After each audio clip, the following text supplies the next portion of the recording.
സംരക്ഷണ പ്രവർത്തനം നടത്തിയ ഇടം തന്നെ പ്രകൃതി പോയി. ഇതിൽ കൂടുതൽ നമ്മൾ എന്ത് പറയാനാണ്? എന്താ ഞങ്ങൾ പഠിപ്പിക്കുന്നത്? ഇവിടെ എല്ലാവരും ഇത് പഠിപ്പിക്കും. മക്കളോട് പറയും, നിങ്ങൾ ലോകത്തിലെ ഏറ്റവും ഭാഗ്യം ചെയ്ത മക്കളാ. ഈ പുഴയോരത്ത് ഇരുന്ന് പഠിക്കാനുള്ള ഭാഗ്യം ലോകത്ത് ആർക്കാ കിട്ടുക? ഒരുപാട് അഹങ്കരിച്ച് ഞങ്ങള്, ഒരുപാട്.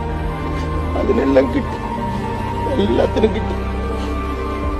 ഒന്നുമില്ല സാറേ എനിക്ക് പറയാൻ.